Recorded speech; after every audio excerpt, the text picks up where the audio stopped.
மாப்ள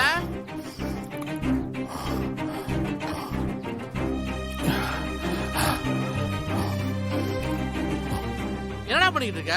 டேய் குடுறா குடுறா. டேய் யா உன்ட ஒரு சந்தோஷமான விஷயம் சொல்ல வந்தா இப்படி கண்ட்ரோல் இல்லாம குடிக்கிற அளவுக்கு என்னடா நடந்துச்சு? என் மாப்பிள தப்பு பண்ணிட்டேன்டா. ரொம்ப பெரிய தப்பு பண்ணிட்டேன்டா. நான் எந்தவுக்கு பெரிய துரோகம் பண்ணிட்டேன்டா. மாப்ள அதெல்லாம் ஒன்றும் பிரச்சனை இல்லடா, எல்லாமே நம்மளே சரி பண்ணிக்கலாம். நீ எதுக்கும் கவலைப்படாத. செல்வி இப்பதானே ஒரு விஷயம் சொல்லுச்சு. செல்வியா? ஆமா மாப்ள, செல்வி சிஸ்டர்கிட்ட பேசும்போது உன்னை மன்னிச்சு ஏத்துக்கிறதா சொல்லியிருக்காங்கடா. ஆனா ஆனா அதுக்கு நீ ஒரு காரியம் பண்ணணும்.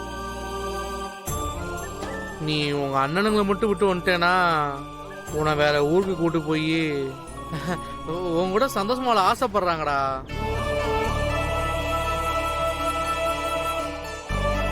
மாப்பிள எவ்வளவு சந்தோஷமான விஷயம் சொல்லிக்கிட்டு இருக்கேன், இப்படி எதுவுமே சொல்லாம ஏன்டா அமைதியா இருக்க?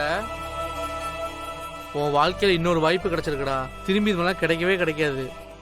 அதை மிஸ் பண்ணாதடா. மாப்பிள என் வாழ்க்கை நேத்து முடிஞ்சு போச்சுடா. இதுக்கப்புறம் இது என் வாழ்க்கையில இல்ல இல்ல இல்லடா. டேய் விடுடா. என்னடா சொல்ற? சிஸ்டர் தான் உன்னை ஏத்துக்கிற சொல்றாங்கல்ல, அப்புறம் என்னடா? மாப்பிள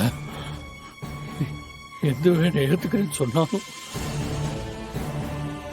இதுக்கப்புறம் நான் எந்தோட வாழ முடியாது. அதான் ஏன்னு சொல்லி சொல்லடா.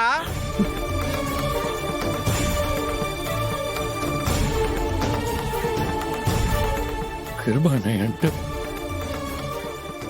டைவர்ஸ் நோட்டீஸ் கொடுத்து அதுல கையெழுத்து வாங்கிட்டாரு.